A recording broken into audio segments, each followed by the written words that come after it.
Cold calling is not as hard as you think because all it is a quick call that usually lasts for no more than 5 minutes just to book that second call with the prospect so you can actually get away with pitching your product without getting shouted at. So in this video, I'm going to make cold calling even easier for you with just 2 responses you can reply with when the prospect doesn't want to book that second call with you. The first one is one you'd use if the prospect's like, oh, it's a cold call, I don't want to talk to you, you're just wasting my time. This is what you'd reply with. No, this is not a generic cold call. I'm trying to sell you something right now. I was hoping to schedule a time for a 15-minute chat about how we can help you out so you can learn more about us and we can also learn more about you and your business, maybe later this week or early next week. And what that line does is it makes you stand out from the rest, saying that you're better than all the other cold callers because you're not pushing them into buying. All you want is a 15-minute chat, which isn't really that long if you think about it. And you also make it really easy for them to say yes because you're giving them options to choose from later this week or early next week. All of this makes the prospect think, well, if he's trying to help without putting pressure on us, what is there really to lose? And they will most likely want to hear you out. The second one you can use is, oh, not a problem at all, name of prospect. And just so you're aware, I'm not even quite sure we could help you yet. You know, we'd have to know more about what you're using for, whatever it is you offer and the results you're getting from that compared to maybe where you're wanting to be.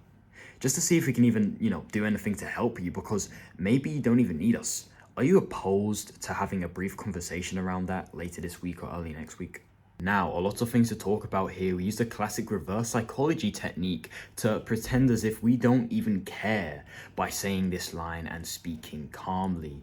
Even saying that we might not even be able to help the prospect, making them subconsciously think that, we don't even want to book a call with them and making them sort of want to book a call with us. They'll get thoughts like, what, am I not good enough? Nah, I want to book a call because this is not how cold calling is meant to go. This is strange, but really, this is how cold calling is meant to go. You see, it's just not, techniques like this are just not used enough.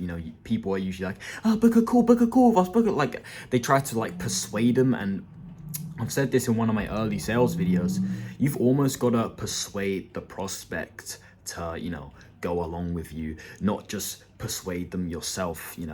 In cold calling, you have to stand out from the rest. Also, one thing that I forgot to mention is that if you noticed, I took pauses for 1 or 2 seconds in between some of the sentences in that line. What was it I said again? I said, I'm not even quite sure we'd be able to help you yet. We'd have to know more about, and then, you see how I took that pause there? Taking little pauses like that in between your sentences makes makes your sentence sink into the prospect's mind and be like, oh shit, this guy's sort of for real. You're also telling the prospect what you want to talk about in the next call so they wouldn't be unprepared for that next call, another positive factor. And then that final sentence, are you opposed to having a brief conversation around that later this week or early next week? Once again, like I mentioned before, giving them options. Early next week, late this week, right? Options to make it even easier for them to say yes. But also, you're not asking, would you like to have a brief conversation around that? You're asking, are you opposed to having a brief conversation around that? No, of course they're not opposed to it, are they? Being opposed to something almost means being disgusted by it.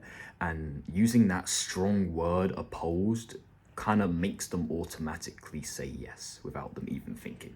And those are some of my favorite lines to use to book that second call, make the prospect actually want to talk to you, because that second call to me is definitely the most important one. The first one is just the beginning. You're not actually trying to pitch your product in that first call unless they seem completely interested, which usually they wouldn't. If they're a business owner, they're gonna be quite busy, and if you're just calling them out the blue, they won't want to really have a long conversation with you like they would in that second call.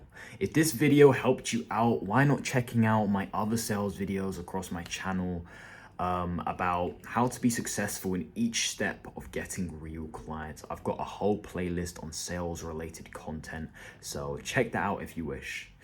Thank you for watching. As always, take care and peace. Bye bye.